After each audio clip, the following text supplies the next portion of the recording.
If you don't know me, my name is Kathy. I'm from the Office of Assessment. I used to be a test chair, and given everything that's going on right now, a couple of us got together and said, we've always wanted to do this, some sort of specific training with Excel, little tips and tricks that you guys can use to just make your life easier.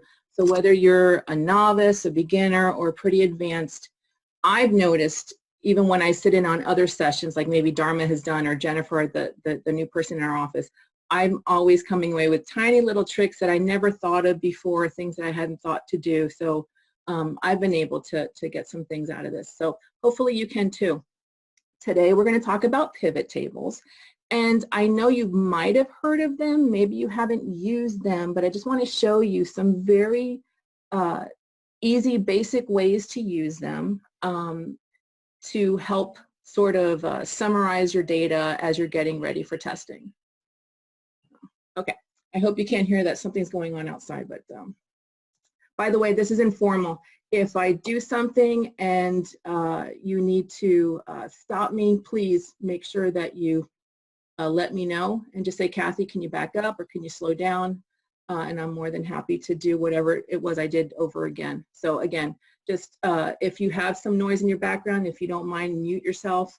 But otherwise, feel free to, at any point in time, just unmute and say, you know, Kathy, can you go over that again? No problem. All right, so what you should be seeing is just a regular spreadsheet. This is just a generic spreadsheet I downloaded from File Download Manager. It is a high school, so there's a lot of data here. Just so you know, we did scrub the data, so these are not real students, but these are real schedules. And so we wanted to download a really big, confusing file and then show you with pivot tables kind of how to summarize data and take like little snapshots, if you will, of your data. So this is just your basic, by the way, if you don't know this trick, select everything, go between any of the columns, and then double click, and this is called a snap to fit. And basically what it does is it expands the data or closes the data to the largest element in that column. And it's a quick, easy way to format your data. All right, so this is a big, confusing spreadsheet. It has students listed multiple times. What I did was I also captured the courses for students in this school. And so each student, let me sort them by, let me just do a quickie sort. So I'm going to sort them by student name.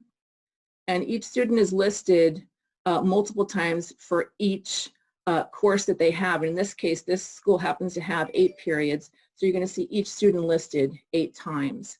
And I purposely did that for those of you that are in middle schools and K-8 centers and high schools that have EOCs. It's important to capture that course information so that you can make your list for EOCs. But I'm going to show you something really quick. So I'm going to have my main file. This is my main working file. What I'm going to do is then, for my pivot table, since I want to just capture some information, and I would only need the student listed once, I'm going to show you how to remove duplicates. First, I'm going to copy it into another file. And I just learned this. I was on YouTube, and I literally just learned this last night. I know you're used to doing this. You can either select everything, open up a new tab, and copy. There's also the right click here where you can move or copy. But this I just learned. If you left click and drag the tab over, see how that page comes, and then hit the control button and then release, it makes a copy. I never knew that. So that's a quickie little copy to copy a tab. Maybe you already knew that. All right, so this was the file that I started with. I'm going to open up this tab because I'm going to remove all the duplicates. In other words, I want every student listed just once. What I used to like to do first before I remove duplicates is put it in some kind of order. And let me explain why. In the school that I worked at, we did everything through first period. So I like to keep one file where I had everyone's first period. Now, for you guys, it might be their homeroom, you know, and that's also an element you can download and File Download Manager. But for me, I like to have a first period. So in order to do that, I'm going to first sort everybody according to student name. And then I'm going to add a level, and I'm going to sort them by period number. I'm going to hit OK. And basically what this has done is it sorted everybody by student name first, and then by period number. Where's my periods? Oh, where'd they go? Here they are. 1, 2, 3, 4, 5, 6, 7, 8. I'm doing that because when I remove duplicates, it's going to take all the duplicates out by student number, but it's going to keep the first instance. So that way I'm going to keep everyone in period 1, and I'll have 1 row per student, but they're period 1. So I'm going to now remove duplicates. So I'm going to go to data, remove duplicates, and make sure that this is always selected whenever you sort, whenever you do pivot tables. If I don't, look what happens. It grabs the entire spreadsheet. So I want to make sure it knows my first row are my headers. And then I'm going to unselect everything. Now, think about every student has a unique student ID. I wouldn't want to do this by student name because there are students that, some students have the same name. So I'm going to have my unique data point as student ID. I'm going to select that. I'm going to hit OK. And now what it's done is removed over 18,000 records. And now I have 2,597 unique values remaining, meaning it went through this column right here and removed every duplicate instant of this ID. And because I sorted it, it kept everyone by period 1. You don't have to sort it. If you don't care about keeping a certain period intact, you don't need to. You can just remove duplicates that way. All right, so the reason why I did this is if I want to do a pivot table with just counts of grade level or ESOL or ESE, if I use that main sheet, remember everybody was listed 8 times. So that's why I removed duplicates. So let's start with our pivot table. You can click anywhere on the table, it doesn't matter. I'm going to go to Insert, and I'm going to click Pivot Table. This dialog box comes up. It's going to ask me to select the range. See these, they call them marching ants, these dotted lines. It's already selected the range for me. And then it's going to ask me, do I want to put it on a new worksheet or the existing worksheet? I think this worksheet's busy enough, so we're going to select new worksheet, and that just happens to be the default. So I'm going to hit OK. Now notice what happens. This was the worksheet I was working on. In fact, let me color that green. And then it popped open this new worksheet. I'm going to color this green as well so that I know that I'm working with these 2 sheets. Okay, this is my pivot table layout. So over here is where my pivot table is going to appear. And if you notice over here, this happens to be all of the fields that were listed on my worksheet. All those fields here, all those header rows, happen to be listed right here. And then I have these 4 boxes. These are categories for my pivot table. Now, don't let it confuse you. Basically, think about how a table is laid out. Every table has rows, that would go this way obviously, and every table has columns. The values are going to be the summary data that I want. In other words, what do I want to show? So let me give you a very simple example. Let's say I wanted a count of grades for the school. So I'm going to select my grade field. I'm going to put it in, I'm literally left clicking and I'm grabbing it and I'm dumping it into where it says rows. And look what happens. I have 9, 10, 11, and 12. What that is it went to the grade column right here. And let me put in the filter real quick and show you. And all it did was it took every instance, every type of data that's in that row. In that row are only 9, 10, 11, and 12. So now what I want to do is I want to count per grade level. And to do that, remember, we're going to use student ID because that is the unique identification information per student. And I'm going to put that in values because that's going to be how I want my data displayed. It's like a calculation of the data. Now, it gives me big, scary numbers. Why? The default for the pivot table is always going to give me the sum. So what it did is it took all of the student IDs and it added them up. Well, that's useless to me. I don't want a sum. I want a count. And all you need to do is click on this down arrow and go to Value Field Settings and say, no, I don't want sum, I want count, and hit OK. And now, this very quickly tells me how many students I have in each grade level. And by the way, you can also change if you right click here, you can do the same thing. Right click and show values as, summarize values as count. So either way, you can make sure you do that. And all it's done is, it's basically filtered each grade and given me a count. I'm going to do the same thing over here. If I do a filter, notice down here, 644, I don't know if you've ever noticed that. Whenever you do a filter, on the left-hand side, you can get a count of what has been filtered. And I have 644 ninth graders. 644 ninth graders. So this is a quick and easy way to get this data in a quick little table. 678 10th graders, 678 10th graders. All right, let me clear that. All right, so that very quickly can tell me a breakdown of grade level. And by the way, not that you would need to do this, but if for some reason I wanted a list of my ninth graders, all I need to do is this value right here. All I have to do is double click on that, and it opens up this new sheet, and these are all of the students that meet that criteria. These are the ninth grade from this sheet, and it gave me everything here. It's going to give me all of the elements that are from this table, so you might not need that, but I'm going to show you a trick when you're doing your rosters a little later. But just so you know, I'm going to get rid of that sheet. But just so you know, all I'd have to do is double click on any of these values, and it will tell me who or what specific students are included in that value. If you guys have any questions, please just shout. Let me know, because I can't see you. All right. Okay, so that's a quick and easy way to do a very basic table. Let's do some, let's say that I'm trying to get ready for a test and I wanted to, I don't know, see who my extended timers were, because I wanted a count of my extended timers. So let's first start with ESE. So what I can do is I would go to my exceptionality column. Now let me show you, I can either put them in columns or rows, and let me show you the difference. If I put them over columns, it might get a little too confusing. All right, so what this is saying, whoops, I stretched it too much. Whoops. Okay, I don't know what I did. I hit it accidentally. All right, what this is it basically is telling me every type of ESE that I have by grade level.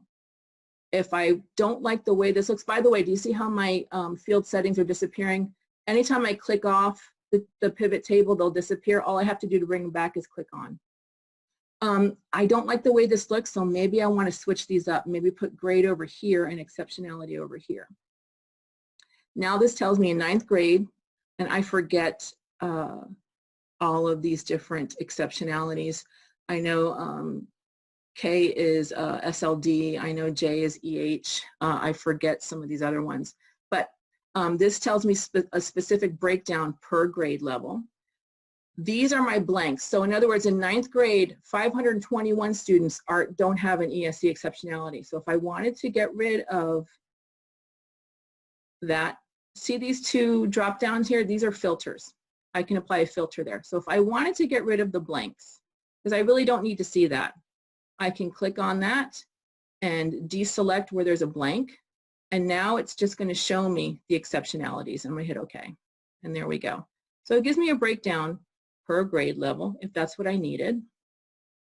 If I didn't want it per grade level, I could just literally put this back up here. And this tells me in the entire school, this is my breakdown of students. But if I do want it by grade level, and see how easy it is? You're just literally going back and forth, putting these things how you want it, and you put it in a way that makes more sense to you. And I'm going to put, I did a Control A to select all. I want it so I can view it a little easier, so I'm going to put borders around it. That way it's a little easier to view, and then you can kind of play with the column lists if you want to. All right, so that's my ESE.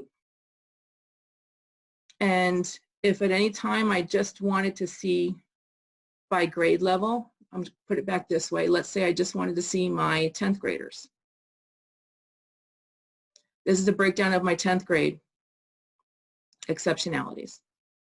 And again, anytime I wanted a list of that, either everybody or a specific one, let's say I wanted to see my 10th grade gifted, double click on that little cell, and there's my 10th grade gifted.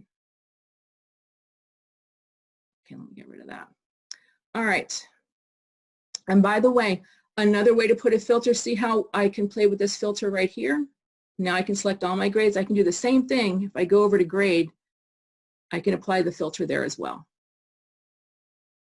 Okay, let's do ESOL. So I'm going to put ESE back in the basket, and let's grab ESOL. Okay, ESOL level. It's probably easier viewed if I put the ESOL level in columns. And again, here, let me make this a little better to view. I'm going to center them. All right, so in 9th grade, I have 29 ESOL level 1s, and the breakdown for 2, 3, 4, now 5. And because this year has complicated, as you know, before this school year, we were able to not worry about our level 5s, but now we know some of our level 5s are the recently exited. So you're going to have to figure out in here which one of these are your recently exited ones. So let me go back, excuse me, let me go back to my table. I'm going to show you a quick little trick. I know this isn't part of the lesson, but I wanted to show you a little trick. Let's go to our, okay, this is my ESOL level column, and this is my ESOL exit date column. This came up pre-COVID-19 with a school that I was talking to, and they were trying to figure out how they would identify their recently exited ESOL students. And I know there's a field in File Download Manager, I'm sorry, I think it's LF, the ESOL status, and I forgot to download it in this list. But we came up with another way together to identify these students. Remember how Maria told us the magic date was April 1st, 2020. So go back from April 1st, 2020, back 2 years. So what that means is every student that was exited from April 1st, 2018 and on would get those accommodations. There's an easy way to do that with a filter using your exit date. So if you've never used a filter with dates, this is how it looks. It's going to collapse by year. Now we know it's going to include 2 years from April 1st, 2018 and on. So what I need to do is, obviously all of these students would be included because they were exited prior to the 2-year window. So I'm going to just select the ones that I want to include. So that would include everyone in 2020, everyone in 2019. With 2018, it's a little tricky. So all I have to do is expand 2018, and it gives me the months. And by the way, just so that you know, if you can keep expanding even the months, and it would give you the dates in each month.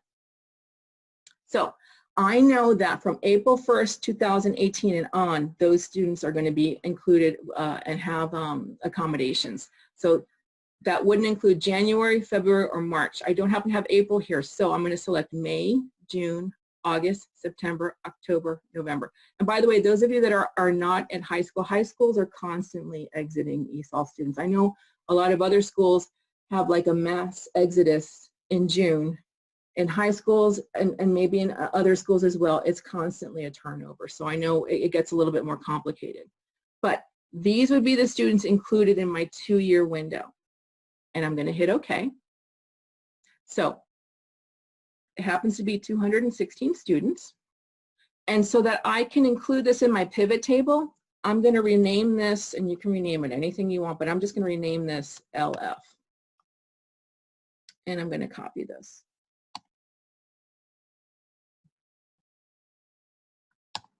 Okay, so now I renamed that column LF.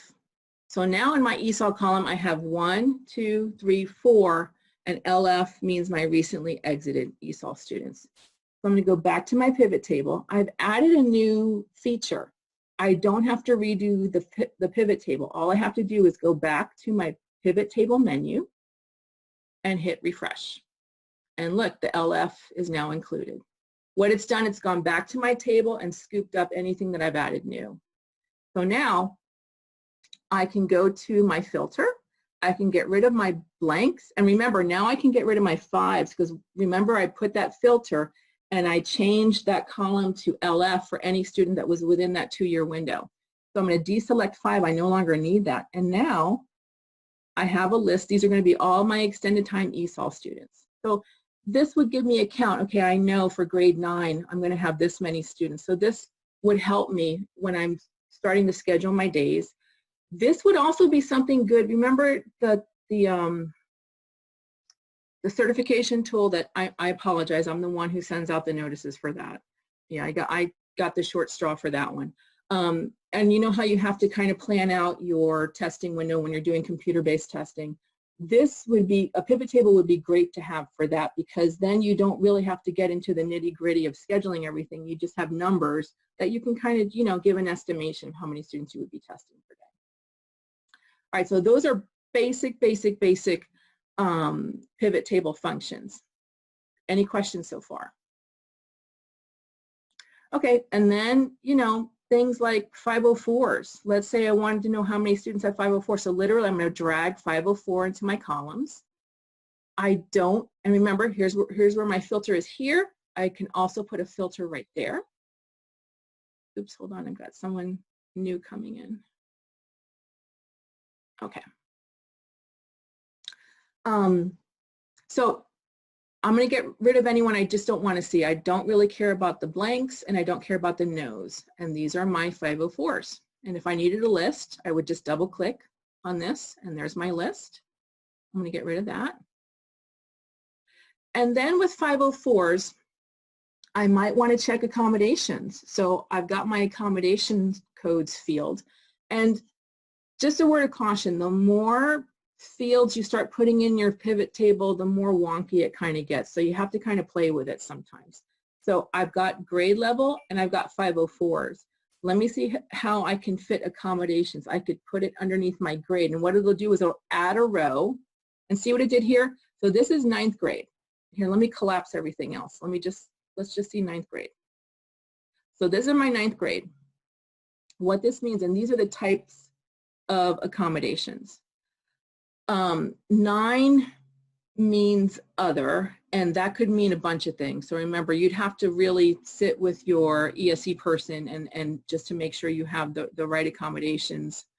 I think this one is RT9, so I think that means R is, I think, passage booklet, T means text to speech, and then 9 again. A lot of times 9 means additional time, but you need to make sure that, you know, you sit with your ESE person. Another way to look at this, let's see what happens if I were to put it over here. Okay, so what this has done is now it's done my accommodation codes over a column. Let me see my other grades if it looks a little better. And again, sometimes the more fields you drag in, the more you got to play with it. And then these are blanks. What this means is this student has a yes for 504, but there's no accommodation listed. So that's like a red flag. So that kind of thing, you'd probably want to go to your ESE person and say, look, is this student still have a 504? Because, you know, a lot of times these are constantly changing. They might not have been updated. So you want to make sure that you check with your program specialist, your ESE department chair, whomever, with regard to that kind of stuff. But anyway, this is a very quick snapshot of how my building looks and what students, in this case, are on 504 plans. Any questions? Okay, so there's just a million different things you can do. If I have alternate assessment, if I don't know which students I have who are taking the FSAA, I could drag my alternate assessment over here to columns. This blank means they're not taking any alternate assessment. So I'm going to get rid of the blanks. I don't need them. And I'm going to get rid of the ends. I don't need those either. So D stands for data folio. P stands for performance task. So in this school, we only have one in performance task in 9th grade. You know, you get the idea. And it's by grade level. And then this tells me the type of alternate assessment. Okay, let's show some more stuff. Now, whenever I want to start all over again, I just drag everything or put everything in the pot and I literally just drag. And to see what I want to see.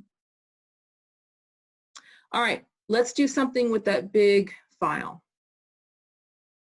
All right, so this is the big file we had. This is every student listed 8 times. Why? Because I've captured their, basically their scheduling information. And let me show you something that I used to do. When I was trying to look for teachers that might have a free period or rooms that might be free, even though they're few and far between, I always used to look at the master schedule that I had. Well, there's a way to do it now with a pivot table and a file download manager list. So I'm back at my big file. I'm going to insert pivot table and I'm going to hit OK. All right. And now what I want to do is I want to see how my building looks. So I'm going to go down and select room number. And I'm going to put room number where my rows are. So this is every room number in my building that has students in it at some point during the day. And then across the top, I'm going to put period. So what this means is these are my 8 periods. And what I'm going to do is I'm going to find out how many students are in each room during each period. And of course, for my values, remember, I'm going to use student ID. I'm going to drag that down to values. And again, when you see big scary numbers and they don't make sense, make sure your setting is correct. The default is always sum. So I'm going to change that. I'm going to click the down arrow. I'm going to go to value field settings. And remember, I want to count. I don't want to sum, I want to count. I'm going to hit OK. All right, so this is what my building looks like. These are probably counselor offices. These are probably student aides, and that's why they're so small. And this is probably where my classes begin. Quick little tip. If I want to keep my header row displayed as I'm scrolling down and I want to freeze panes, all I need to do is, since my data starts here, I'm going to click on the row that my data starts. In other words, everything from here up is what I want to freeze. I would go to View, I would go to Freeze Panes, and then just click on Freeze Panes. And now that stays put as I scroll down. Okay, so here is where I can now start to see where my students are. Let me select everything. Let me make it a little easier to view. And let me center everything. There we go. All right, so we can look at this. This room is busy all day long, and there's 89 students there. I don't know what that is. Let me just, so if I see something that looks a little wonky, I'm going to double click what's going on there. And I see, I don't know, maybe this is, I see a bunch of different things here. So there might be student aides assigned to that class. This might be virtual class. So I see a lot of people in that room at that time. So that's probably something I'd want to investigate what's going on there. This room, I definitely want to see why is nobody in there until 8th period. And then there's little holes here and there. But it's a quick way to see how my building looks during the day. And just keep scrolling down. Anyway, so this is something to get a quick little snapshot of how my building looks during the day, other than having to grab a master schedule that's on paper. Another thing that I can do is, instead of my room numbers, let's see if I have any teachers during the day that are free. So I'm going to swap out room number for teacher. So I'm going to put room number back up. And remember, all I have to do is literally just throw it back in the bucket and then grab teacher and put that in rows. Now this tells me my teachers, do I have any teachers free during the day? This teacher is free during 6 and 8. And maybe I want to, you know, do some bargaining with these people if they can help me out during their planning periods in exchange for brownies or, you know, whatever. Hopefully people can help me out. But this is another handy dandy little thing to have to kind of help me see how my building looks during the day.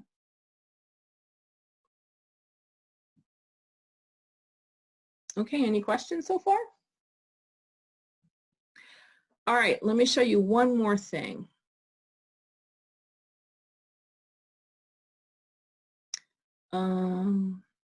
Okay, let me show you if I had a roster and how to make rosters from your pivot tables. I don't know if any of you had sat in on our data subtotal lesson, but that showed us if we put a data subtotal, it showed us how, okay, for example, this roster I have sorted according to room number. So I've gone in, I've assigned my room numbers for one day of testing. I've added columns that I want. Let me add another one. And this is going to be for accommodations used and whatever other columns I would need for testing day. But I'm going to take off my data subtotal and show you how to use a pivot table instead. So let me take this off. All right, so here's a roster that I have, and I want to print out my individual rosters now. So a quick way to do that using pivot tables is I grab my roster, so everyone is on this one sheet, and instead of filtering and then copying and pasting into each tab, let's do a pivot table. So I'm going to go to Insert, I'm going to go to Pivot Table, I'm going to hit OK, and it's just opened up a new sheet. Let me see where that new sheet is. There, we're on that sheet. It just opened that up. All right, so I want a list of my room numbers, my test room numbers, and my students. I'm going to put them in values, and the count happened to be selected on that one. Okay, so basically this is a listing of this specific test day. I have 9 students in this room, so on and so forth. And remember, I've already formatted this the way I want it formatted, and I can print it out this way, but I need each room on a separate page. So all I need to do is literally double click, and there's my roster. I can name this room 1111. Go back to my pivot table and double click on this one, and there's my roster. And this would be room 3102. And then just print those out. So on and so forth until I had a tab, if that's the way I liked it, had a tab for each room number. For those of you that watched the data subtotal video, or sorry, we're in on the data subtotal Zoom meeting, you know that you don't have to do that. You can do a data subtotal function and it will automatically insert page breaks. So, but if you prefer having tabs for each room, that's a quick and easy way to do it. The only thing is you have to remember the thing that you're making the pivot table from needs to have the specific formatting you want, because what it's doing is on each tab that it creates, it's copying the format from your original table. Okay? All right, you guys have been quiet. Are you there? Yes. Yeah. Yes, we're here. No, I'm this talking was to my fantastic. computer. No, it's fantastic. It is exactly a time saver. I've done all that stuff manually, and I've just never known about the pivot tables. Really? Yeah, I didn't know how to use them. I consider myself okay with Excel, but that was incredible. That will save me a lot of time, Absolutely. especially next year. And guys, play with it. I'm going to send you the pivot table file. Obviously, it's just you know, it's made up data. If you want, go and download a list and just play with it. The way I became proficient, I'm not going to say I'm proficient with it, but the way I found I was getting better at it was practicing. And remember, there's all these different ways of grouping your data. Just remember, the more stuff you drag down from here, the more kind of convoluted it gets. It works best when you just have 2 sets of data, one in your rows, one in your columns. And then you can just change them up, see which works best for you. But as you can see, it's such a quick, easy way to get data at your fingertips. And Kathy, will we have access to this recording? Yes. Okay, great. We were trying to figure out how to share everything. What I found out, and I need to get better at it. This Microsoft Teams has a lot of stuff. I had no Yeah. idea. But apparently we can upload videos. So I created a school assessment coordinator channel, and I'm in the process now of uploading all of our videos. So you can see this one, you can see Dharma's, you can see Jennifer's. What we've been doing is the three of us have basically been like a factory, and we take 15, 20 people at a time, and we just keep going through this all day long. So there's gonna be a lot of videos. But oh no, that's fantastic. Yeah, that's great. yeah. And as you can see, there's just so many little things. And like you said, you might think you've been using it for years and you're decent at it, you're proficient at it. It's always suited your needs, but there's always something more you can learn. And I'm finding that even with interactions with other test chairs and them telling me, what about this? And I'm like, oh, I never thought to do that. So yeah, there's so much stuff to learn. Anyway. Fabulous. I mean, I can't wait to like start playing with it. It was so cool to see it just happen so quickly. Exactly. As opposed to cut and paste and create a new one. It was amazing. Exactly. How many times have you been asked, okay, get me a list of ESOL students, and then you've had to go 35 minutes later. Exactly. So this is a quick and easy way to do it. Also, my principal always used to need snapshots. So what I would do is I would build my pivot table. Here, let me go back to. And the fact that the information is on the pivot table, so you click on any particular list, is automatically there. Exactly. That's fabulous. I used to do a lot of, he'd want, I'm just making this up, but he let's say he wanted ESOL students by level for some reason, or my ESOL person would want it, whatever it was. And I would have to,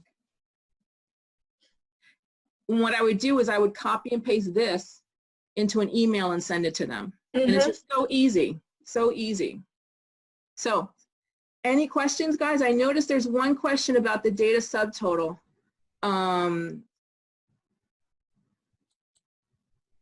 How do you do the snap to fit? Okay, the snap to fit, really quick. Let's say that some stuff is hidden. You select everything. And then notice how when you get in between columns, these little spacers appear. Just on any of them, double click.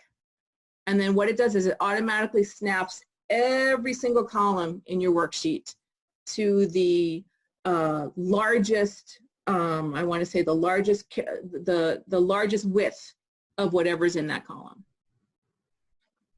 Okay, someone says Misha, you have no audio. Oh dear, well, you know what? I'll make sure the recording gets posted. Hopefully you can hear me then, but hopefully you could make out some stuff. Any other questions? All right, guys, you've been a pleasure. Thank you so much. Thank you, very informative. Thank you. Oh, great, great. I'm good. Like I said, I'm going to send you this file. You can play with it or just go to File Download Manager and use your own data. If you get stuck, if you forget something, write me an email. If we need to do a Zoom, we can do a Zoom. Oh, I forgot. Just so you know, to save you hours of frustration, just so you know, when you're doing a pivot table, the file has to be an Excel file. So you know how when you download a file from File Download Manager, it automatically comes up as a CSV file. Save it as an Excel. So do that first. Secondly, all of your columns have to have a header. So let's say you, for whatever reason, inserted a column and you had information here, but you forgot to put a header, it'll give you an error message. So those two things, make sure that it's an Excel file and make sure all of your columns have headers. Okay, otherwise, if you get stuck, give me a holler and stay tuned. We're going to be putting out more lessons. If you think of something, send us an email. If there's something that's always giving you a problem or whatever, let us know and maybe we can come up with a solution of some sort. All right? Thank you so much. Thank you, guys.